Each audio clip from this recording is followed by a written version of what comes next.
Hello, everyone. Good morning from Washington, D.C. Hello, where you are in your part of the world.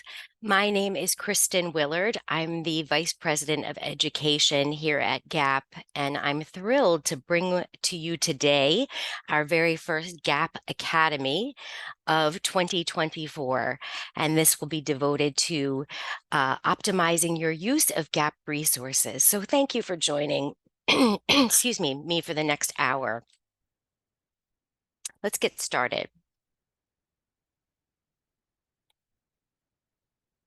So we want to be sure that you can understand me as we move forward. On your navigation bar, please ensure that you choose the interpretation button, and then choose either English or Spanish. Even if you're speaking English, please go ahead and do that now. Thank you so much. So let's get started optimizing your use of GAAPP resources. I'm going to tell you what you'll learn today. The first thing we'll cover are the 4 pillars of GAAPP's work. Essentially, that is the foundation of the work that we do and the different areas in which GAAPP's work focuses. So that's an exciting foundation to start with. I'll then give you examples of free resources that are associated with each of these pillars. Those are available for you to use for free, and I hope that you'll do so and learn some maybe new resources that you didn't know about before. And then as we progress, I will give you tips for accessing these resources, and then, of course, optimizing your use of these tools so that you can best impact your community. So first, I think it's important for us to have a brief conversation about the different conditions that are covered essentially by GAAPP. And when I say that, I mean that these are the conditions that fall under the GAAPP umbrella, so to speak. So some of these you may be familiar with, and some of them are conditions in which your organization may work. But what I wanted you to see is that there's quite a breadth of disease states that GAAPP then covers through education, advocacy, research, as well as awareness. So even if it isn't an area in which your organization focuses, or if you happen to be here as a patient today, if it's not a condition that you are dealing with as a chronic illness, please know that these are other conditions that GAAPP covers as part of our everyday work. So I think that's important to know. And you'll notice as we walk throughout today's presentation that some of these are covered in more depth maybe than others. And what we're looking to do over the course of the next year or so is to ensure that we have material that supports all of these conditions. So you'll learn and grow with us as we do. Okay, so as I promised, let's start with the 4 pillars of GAAPP. And each of these plays an extremely important role in the work that we do. These are tied together. I don't think any of these can exist really without the others. And so I think it's important to have this foundational understanding of these and how we view them at GAAPP. Awareness is sort of one of the major parts of the work that we do. I think you can encapsulate that as ensuring that we are improving an appreciation of the conditions that we serve. And you saw that list on the previous screen. My area, as I mentioned, is education. So you may see that I spend a little extra time there. That's my bias. But what we want to do at GAAPP is make sure that we make education on these conditions available, that we help people to understand how to live their best lives with a chronic condition. We're making these resources available to member organizations, to patients and families, to healthcare professionals as well. And for healthcare professionals, oftentimes we're showing what the gold standard of care might look like, or what the gold standard of communication with your patients might look like. So this is a rather broad category. Advocacy, of course, is extremely important. I view this as us empowering our member organizations patients, families, etc., on what they can do to advocate for better care, let's say, or other issues like access to treatment or access to medications. And this does not have to be on a large scale. This can even be advocacy on a personal or a local scale. And I believe that that can be just as important, sometimes more important, to the success of a person living with a particular condition. So we're here in part to equip you to advocate. Excuse me. And lastly, but certainly not least, research. Educating our member organizations on what research is available, let's say, or how research is conducted, and also bringing opportunities to the patient communities we serve. We think that's extremely important as well. So before I go on, just two important points. Notice that, excuse me, so sorry, I'm just getting over an illness. Notice I'm speaking about different audiences here. So at GAAPP, we work directly with more than 115 member organizations. We provide them capacity building. We provide them other support so that they can better serve then the patients, the families, the healthcare professionals I mentioned before. So our primary audience, let's say, would be member organizations like many of you on the line, but we're also then creating materials and supports then to help the communities that you serve for those different conditions I mentioned before. I think it's also important to mention that we supply these materials and content in several languages. So you will see on our pages the opportunity to auto-translate. As I walk you through resources today, you will also see that you can get these materials in different languages. Some of them are in many different languages. We know this is currently an imperfect science, so to speak. We are always looking to improve our language offerings as well as the quality of the translations that you will see. What I will ask is that if you notice any imperfections or inaccuracies, anything that is not culturally really appropriate or just plain mistakes, that you let us know so that we can actually go in and make changes to that text. Just to let you know, we're working to improve this as we move throughout the year and, of course, in years to come. But do let us know at info@gaapp.org if you're looking for additional languages or would like to see corrections. So let me just move here onto this slide. I'd love to talk just briefly about the team that we have here at GAAPP. I think oftentimes you will engage with us over emails or sometimes on telephone calls, maybe even on video calls, but you don't often get to see people's faces or recognize who they are. So all the things that I will talk about today have this team of people behind them, as well as our new social media specialist, Susanna. Tanya is our president and CEO. Ruth Halsinger then is our chief scientific officer. They are both US based. We have Victor Gascon Moreno, who is our VP of outreach, as well as I say VP of almost anything. He almost knows everything about this organization. Myself, Kristen Willard, VP of education, and Shvela Novak, who is in member support. So you may hear from any of us. And again, as I said, all of those different pillars are so inextricably woven together. So is our work. You will notice that about the work that we do as well, and the people that work together. So I thought that might be helpful for you to see us as we move forward. All right, let's move to the next slide. So let's dive into our resources, why don't we? So let's start here with awareness, and this is a really exciting foundational one. GAAPP is extremely active in supporting awareness commemorations or celebrations, let's say. Sometimes these take the form of awareness days, other times these are awareness months.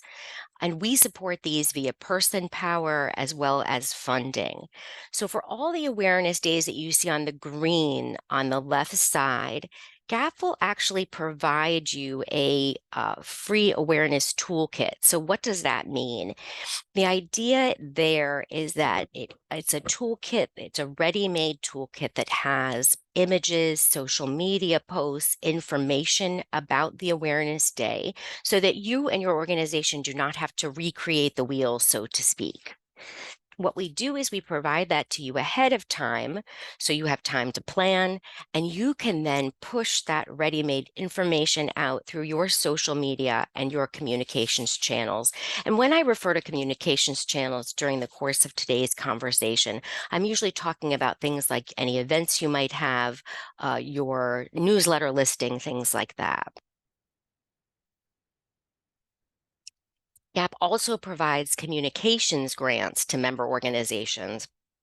And we do that to help to support you in disseminating that information and getting it out to your community. So we know that that funding can help you in doing so. So a question we often get is, how do I know to apply for that funding and how do I do that? You will know when to apply for that funding by following our social media platforms as well as reading our newsletters. And I will make sure that you know how to do both of those in the coming slides. So stay tuned for that. On the right, you're going to see other awareness days that we will also publish content and share resources for.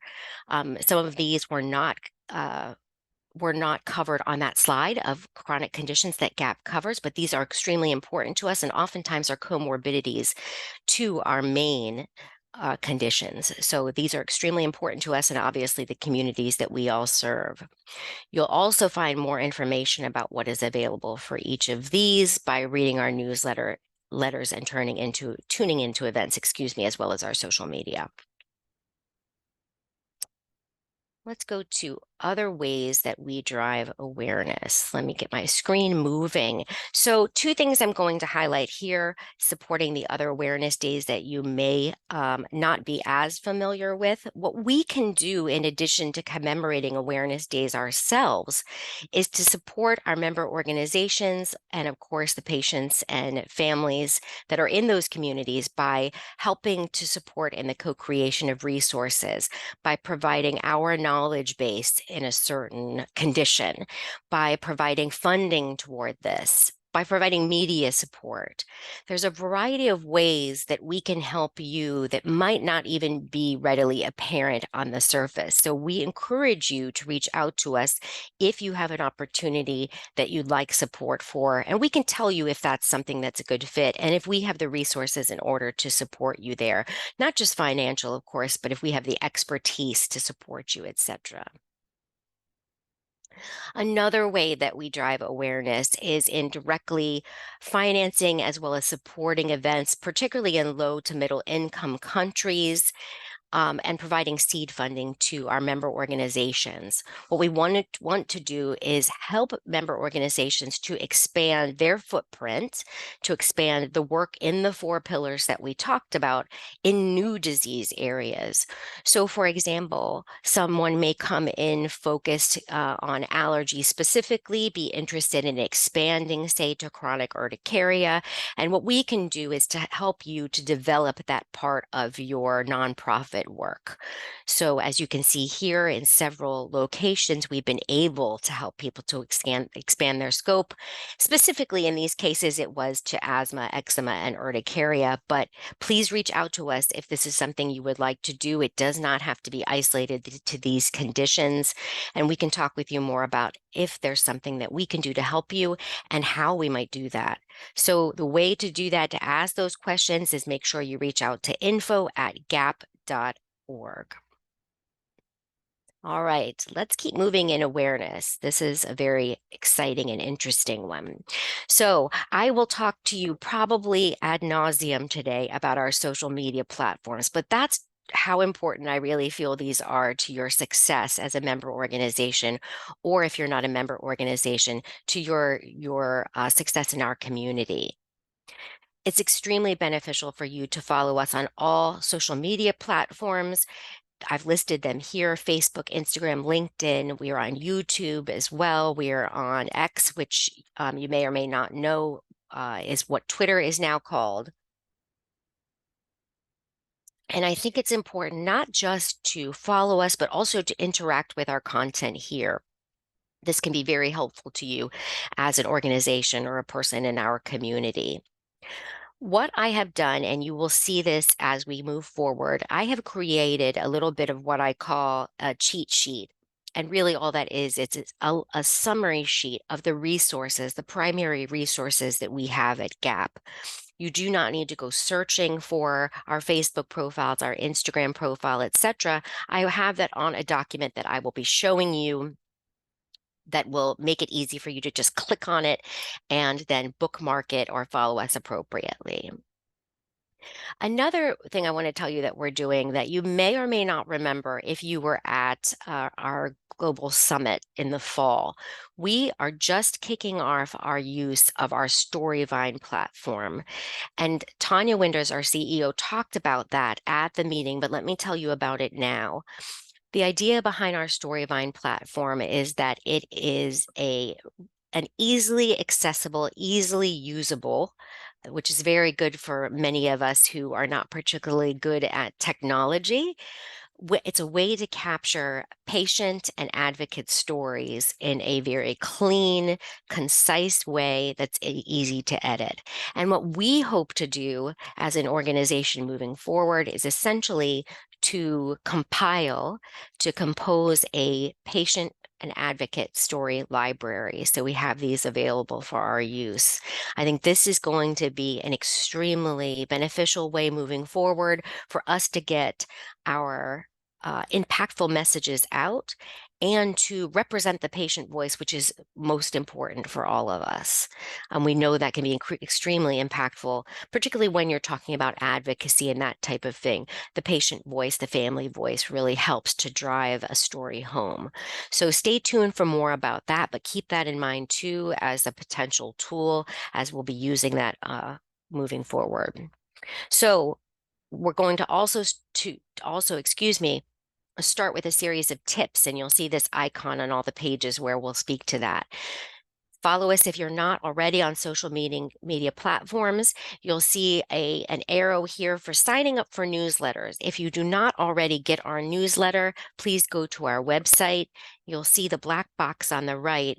I screenshotted that from the bottom part, the footer of our webpage, where you can actually just click that blue button, sign up for the newsletter. You are able in that sign up process to tell us what conditions you are most interested in hearing about, etc., so that we can personalize this information.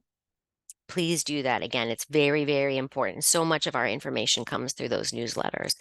We have a newsletter that comes out once a month for our general newsletter, general communications, and we have a new research newsletter that has started since Ruth Talstinger has come on as our chief research officer, scientific officer.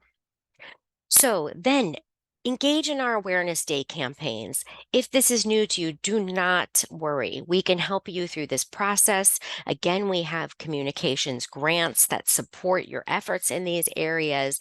And we really hope that you will join us in getting the word out about these chronic conditions and celebrating the patients, putting a spotlight on their experiences every day. And lastly, I think what you'll see more and more too is a call to provide patient stories, advocate stories for that Storyvine platform. And we hope that you'll respond to that call so that we can build, as I said, that library of patient and advocate stories that will be a resource for all of us moving forward. It's also extremely important to attend GAAPP events, and these may or may not be things that you already know about, but if you are listed here, you often have the opportunity, if not to attend these in person, to attend these remotely. So attend the events, read the summaries. Don't miss out on these in whatever capacity you can attend, because so much of the decision making, so much of our work, our roll up your sleeves work happens at these events. On the right side of your screen, take a look at the links that you can see here. You'll notice that You can see the breadcrumbs at the top of this little area here. If you go to About GAAPP on our website and then the History and Transparency link, you will notice this is just the 2023 meetings for which we have reports, of course, our annual report. We also have recordings of some of these, but we have these for many years past. This is an exceptional resource if you are just starting out or if you have not had the opportunity to attend. Go back and make sure that you read the annual report, walk through what you can of these summaries and recordings, because again, there's so much fantastic information in them. We do not want you to miss that. So make sure that you're doing that. All right, let's move to the next slide. Another thing I would recommend is that you become familiar with our member portal. Now, this is something that's relatively new. If you have not used it, do not worry.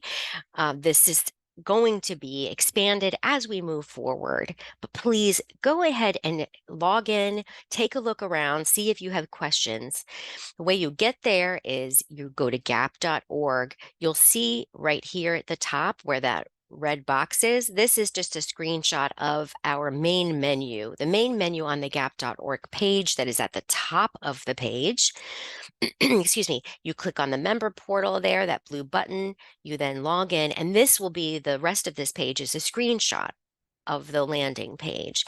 So remember how we talked about those communications grants or project funding, which we'll talk about in a little bit. This is where you would apply for those. This is where you would see what upcoming events are happening, et cetera, et cetera. So please get familiar with the member portal. You'll see that we will be adding functionality and resources to this as we move through the coming year and of course the years to come beyond that. So let's move into education. Now, I will not lie. I told you before, I want to be honest with you. This is my bias, so you'll have to stop me if I go on too long because this is where my heart is. But let's walk through the tools that I'm going to highlight today. So this is not an exhaustive list of those tools. I want to be clear. There are other tools that you will find in these particular areas, but I want to be sure to highlight some of these as we move forward.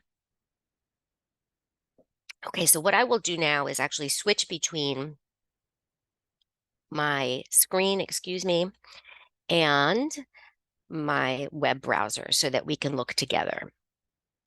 And I can show you how to access these. So let's start with resources that we have for our member organizations and for professionals. The first of these I'll start with is the GAAPP Academy.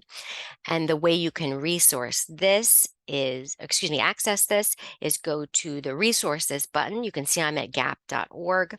If you click on GAAPP Academy right here in the resources menu, you will find a collection of more than 20 capacity building webinars. I'm just going to scroll down a little bit for you to see.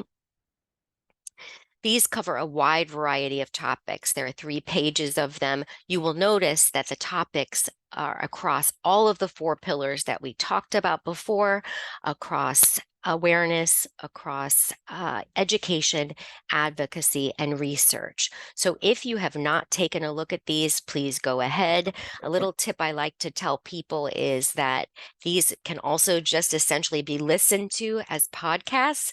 So feel free if you are cooking dinner or whatever it is, whatever is a good fit for you. Excuse me, if you cannot watch everything on the screen, you can still listen. And I think that's an excellent way to take these in. Another thing that you will be seeing moving forward that will be new to us, so it's not available just yet, is a best practices library. So what will that hold? What the best practices library will do will highlight the tools and best practices from our member organizations that are submitted to us.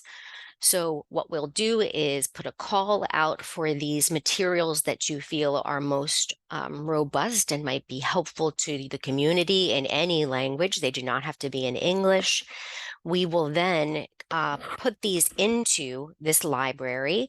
We'll link to them so that people come back to your page and include a description about what the tool will offer. The idea really is to then help people to not have to go to Google to a million different locations, but to have trusted information in a single hub that they can then access and use either for their own capacity building or for education for their patients, families, HCPs, and other stakeholders in their community. So stay tuned to that. I think that's extremely exciting.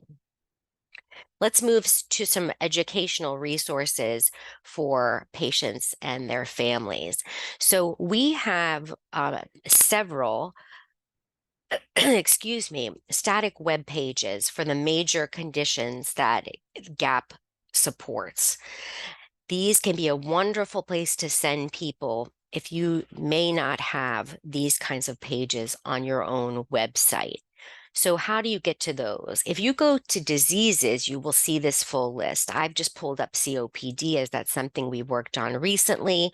We will be updating these pages throughout 2024 and into the new year. And we'll also be adding pages. So you can expect to see coming forward additional information on pulmonary hypertension, on chronic cough, and more. Just as a note, and this might be helpful to your patient communities as well, these little buttons here, we call them accordions, they will open up to more information. And that can be very helpful to people who maybe do not encounter these quite as often. But I encourage you to come here. This is great information and is very easily accessible, again, to gaap.org, just in this drop down. Next, I'm going to show you, pardon me, our tools page. So how do you find this one? You will go to resources. The absolute last one at the bottom is tools. And again, you'll see there are 4 here, 4 different types: educational advocacy, capacity building, digital health. Each one of these then has a drop down like this. It's an accordion. I'm going to start under digital health tools and with the urticaria shared decision-making tool. So this is a web-based shared decision-making tool. I don't have it up. Let me pull it up. Web-based shared decision-making tool for those with chronic hives. And what this does is asks people to respond to a series of questions, then takes into account their preferences for treatment, their experiences, their lifestyle. And you click on it here in order to access it. There's a login. And what results after people respond to those questions is an actual printable document they can then take in to their provider to discuss these topics. And we want this to support conversations. We want this to support open dialogue. We want this to support self-advocacy in our urticaria patient community. So we ask that you use this tool freely. Please direct people here to it. You'll also notice it's exciting that we'll be updating this as we move through this year as well. But this is a really fantastic aid to help those who have hives or chronic urticaria. All right, so let's go back to our tools page again. This time we are going to go to a different section, educational tools. And this will take us, we're going to go to the biological medications. And I believe I have one open here, but let's see. Yes. So biological medications, excuse me. This is a toolkit that is designed for patients to learn, for patients to discuss, for patients to take action if biologics might be able to improve their disease management. Given the emergence of biologic medications in the treatment and management of so many of these conditions, as you can see here, that we essentially support here at GAAPP. I think it's really important that you let people know that this resource exists. Again, it's free. You can direct people to it. They can come here to learn more about biologics in relation to those particular conditions, and also take a deeper dive off of this page. Sorry, I know the scroll is happening quickly, but take a deeper dive into the learn, discuss, take action sections at the bottom. And I think that's just very important moving forward, that you know about this, because we'll see more and more of these biologics being used for our conditions that we support.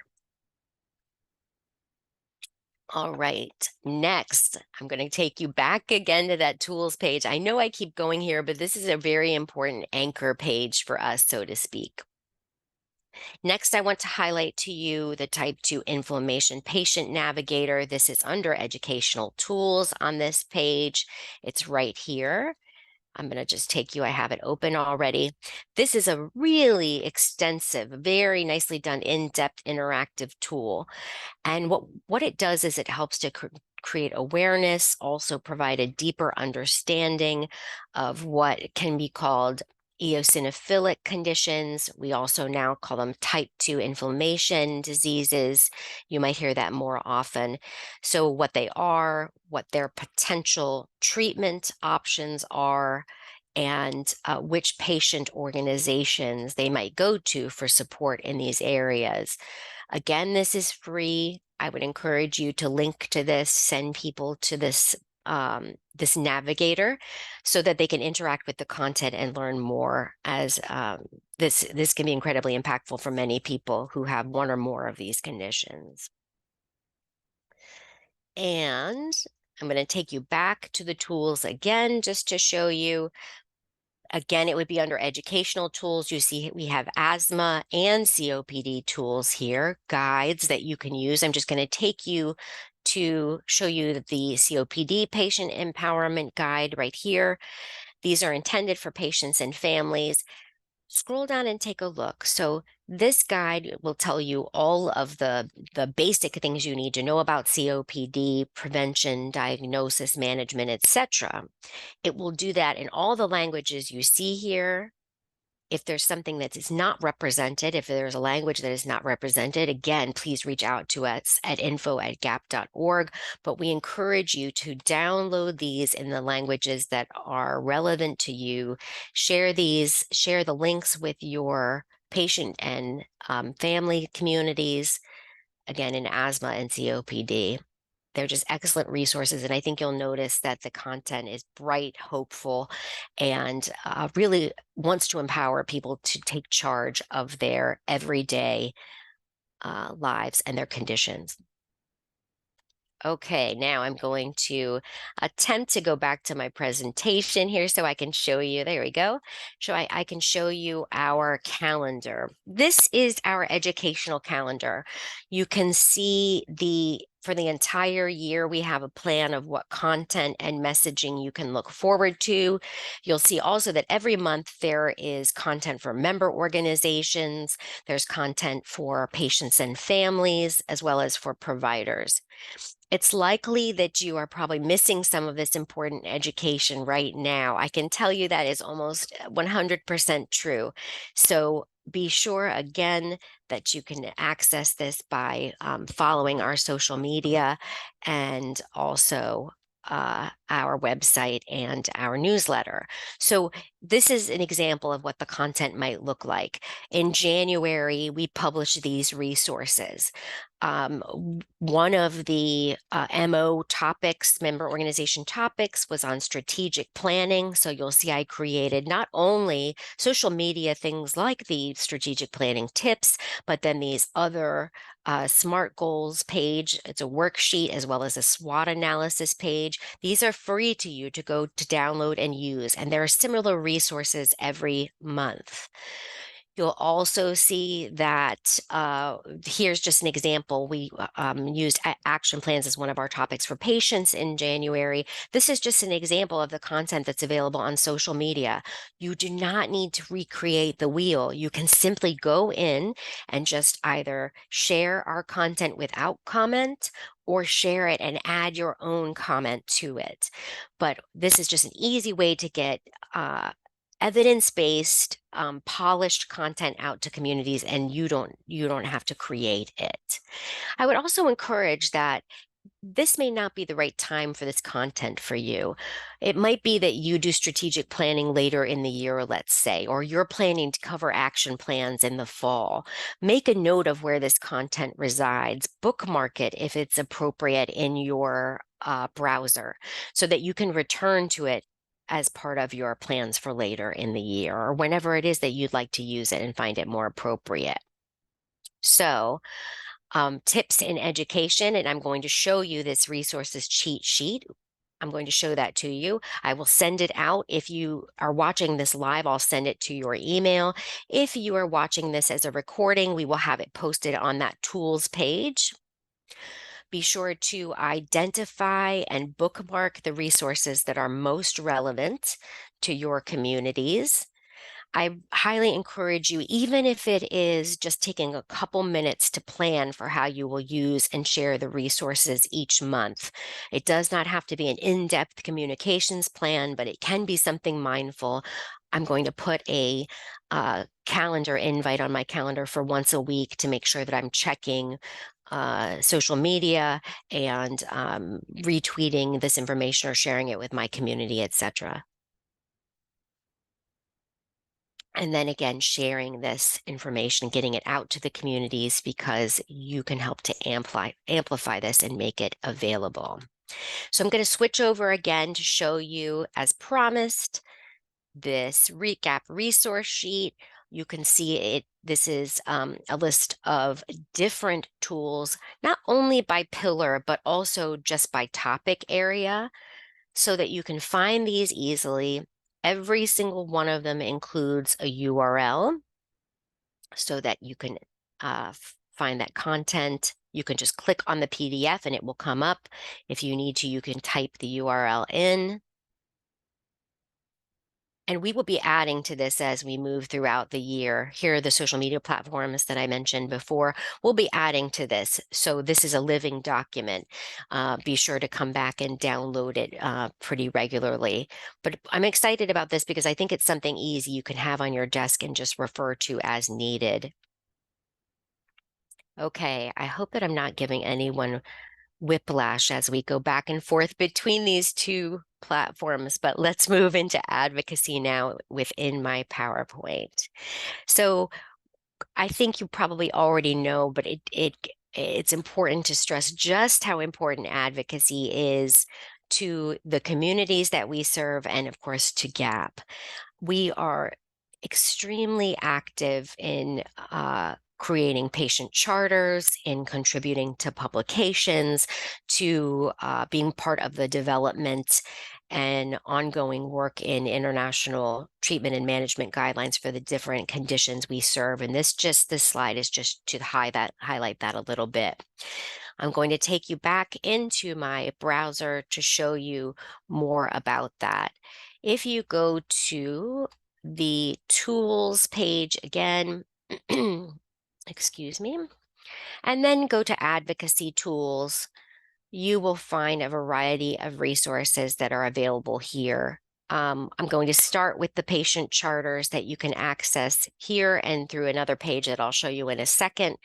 Patient charters are very, very important to communities. Now, these essentially, if you're not familiar, they help to outline what people with a particular condition have really determined are their rights and expectations when it comes to treatment, when it comes to care, interactions with their healthcare teams, and more.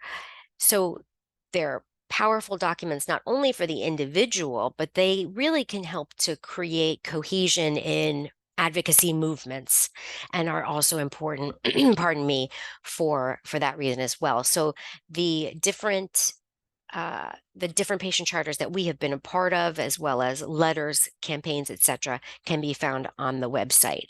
There's one location here, another location that you can find under About when you go to publications and resources, publications and international guidelines. So again, this is an important one.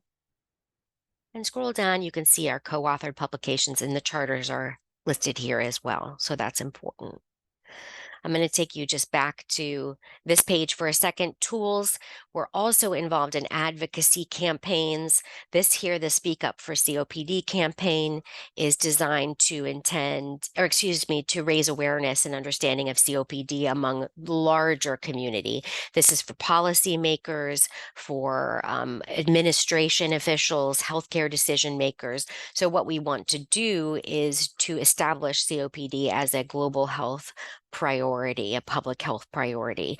Now, you and your organizations can leverage these materials.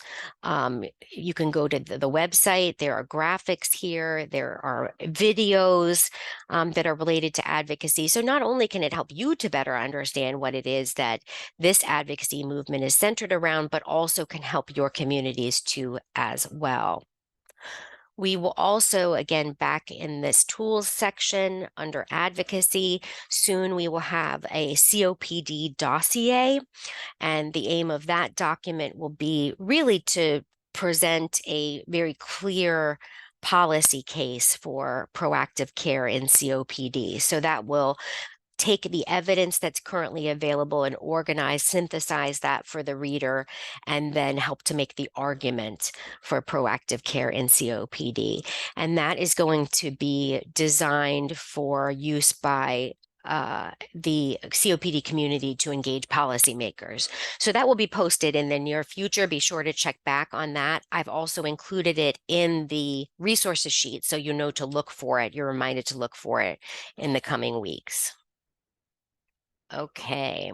Another resource in advocacy, let me take you to it, will be the GAAPP Academies that we talked about before. So if you'll remember, our webinar library was under resources, GAAPP Academy. There are a variety of advocacy.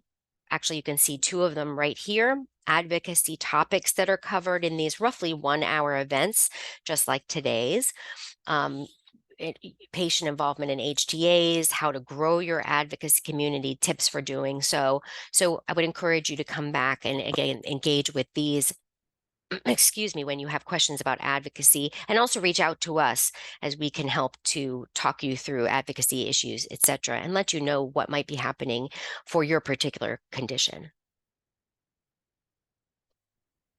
Okay, so back to the presentation, as I just tell you briefly about some tips related to advocacy. I think it can be very helpful to take a look at the materials we have available, identify advocacy issues on which we align.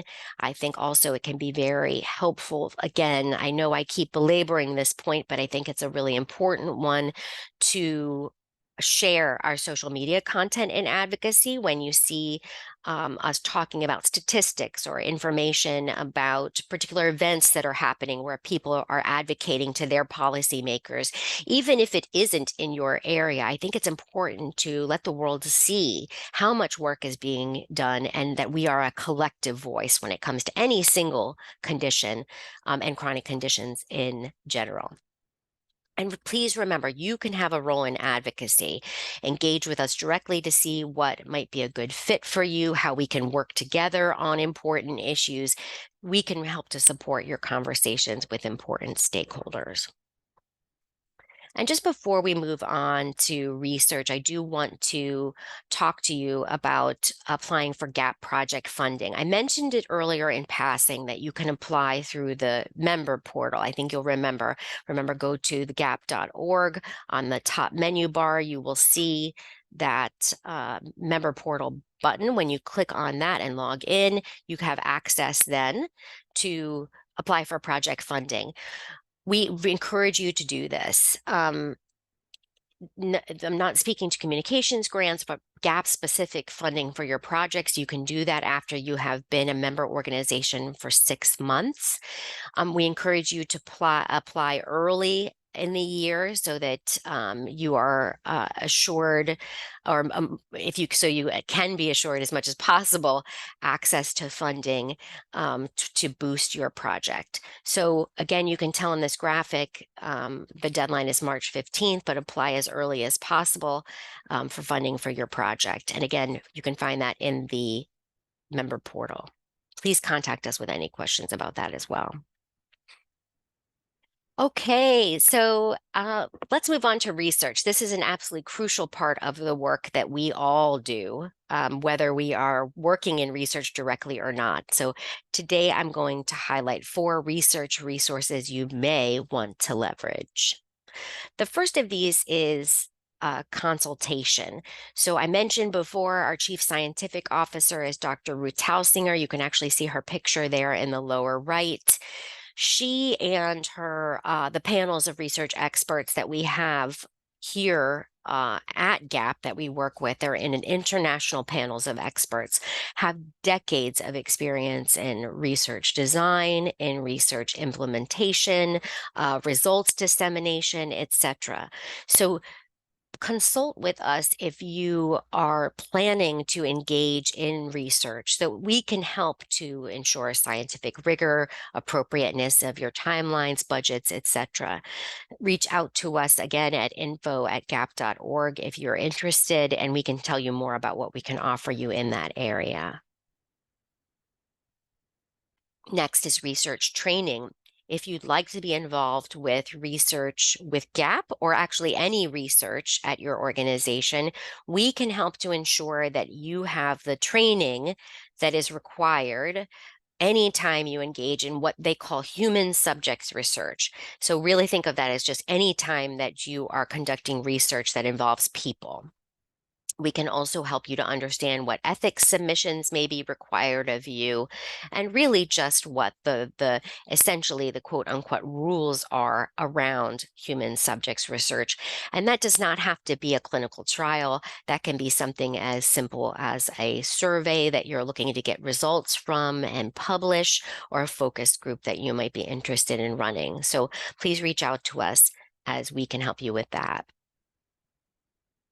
Okay, I'm going to take you back to my browser here. And this is going to take you to our CAT page. I got to this by going to resources. It's the second one here, CAT. We encourage you to take a look at this page. So this is our chronic airways assessment test, that formerly known as the COPD assessment test.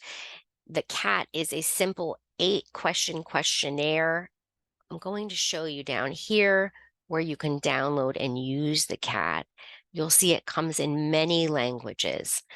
This is designed to help patients and healthcare professionals to better communicate, better understand how patient's airway condition is affecting their daily life. Let me pull up the actual measure here so you can see it on screen. It's an important tool that helps to monitor a patient's condition, how their treatment is progressing. Again, giving insight into daily life. You can see here it talks about daily activities, how confident people feel leaving the home, how they're sleeping, etc. And again, it can also serve very importantly as a communications tool between a patient and provider. And that's extremely important, as we know that there is much ground to be covered there to improve communications and, of course, outcomes for our patient communities. So please reach out to us if you have questions about this, as well as you'll see this more and more moving forward, I think, in the respiratory community. And lastly, I just want to highlight here in research 3 different GAAPP Academies. You'll remember that I got to those by going to tools, or actually going to our drop down on the menu. There are 3 specific ones that may be of interest to you: demystifying clinical trials, patient access to clinical trials, and the last, patient-centered outcomes research, which is also something very important, and the way that many, many researchers are now conducting themselves and their work in a patient-centered way. So please do check out those research resources. And I'm going to give you some tips on these too. Pardon me. So just a few tips. Please reach out to GAAPP for the research questions. If you have training needs, again at info@gaap.org. Attend our GAAPP Academies like you are attending today or following up by watching the recording. When you come across key points that may be of interest to your communities, please then share these with your colleagues, share these points with your communities, share the messaging that we have. You'll also notice that we will put out lay summaries, and a lay summary is really just I think of it as an interpretation of complex information for the everyday public, for people who are not educated or savvy in a particular area, whether it be medicine, in this case, research. Lay summaries are extremely important so that the people who are the focus of research can have access to that information and understand what is happening, what research they participated in, what the results look like, what research is happening, and how it impacts them, the bottom line, how it impacts them and their families. So read and share GAAPP lay summaries as we publish those. Again, I go back to sharing our social media content. Research is of great interest to providers, I wrote here, so I think it's important to share that with your provider community. Don't forget them in the scheme of your communications. And lastly, support research recruitment. You may get calls from us for people to serve on focus groups or people to be a part of a clinical trial if they're interested. And please share these opportunities, as they are often quite beneficial, if not in the moment, beneficial to the greater community. So in closing, before, I know we have at least one question, in closing, what I would like to do is just give you a few sort of takeaways that I'd like you to take as action items moving forward. I think it can be very helpful, as I mentioned, to bookmark in your browser to highlight the resources most important to you. You can do that again on that cheat sheet, on that resources list that I will be sending to you. So I think that will be very helpful for you. Please do check out our social media and our newsletter content regularly. Sign up at the bottom of our website if you have not signed up for our newsletter. I think it's important as a member organization to set aside time to explore and read our content. So you might say, put half an hour even on your calendar to walk through what's in the newsletter. Are there things that are appropriate to your organization? Are there things you can share? Are there things that you'd like to attend? Take that time to sign up, take the time to apply for a communications grant, etc. Make sure that you're setting aside that time, because as we know, there is hardly any time in the day, and we do not want you to miss out on important information or opportunities. So treat that almost like a meeting or any other part of your job. We encourage you to share our GAAPP content as it is. You do not need to recreate the wheel. I would also encourage you, if you are only, say, using Facebook, just go ahead and explore different channels. These can be quite easy to manage when you're, again, just not recreating content, when you're just pushing out content, maybe that GAAPP or other of your resources or other organizations have provided to you. It can be much simpler than it appears on the surface. And we also have GAAPP Academies that you can watch that talk more about leveraging social media. So look there in GAAPP Academy for those.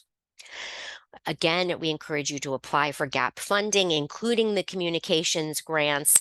Remember that you would do some of this through the portal. You'll learn about these opportunities through social media, through the newsletter, so stay tuned for those. I encourage you also to look for the new resources. We will alert you when the best practices library is live, when those patient advocate stories are available. We will alert you to that. So please be on the lookout for those, as I think they can help to strengthen our messaging. And again, I know I have said this many times today, but I think it's important. Contact us with any questions. That's extremely important. Info@gaap.org is the address to use. And in the subject, you can see it circled there. To ensure that this gets to the right person at our organization, just say what the type of question is that you have. I'm writing with a research question, or I have a question about educational materials, and it will make it easy for us to funnel that to the right team member that I highlighted before. So I hope you found these tips helpful. I have talked for a very long time, I know, so I thank you for sticking with me on this. And let's see if there are any questions.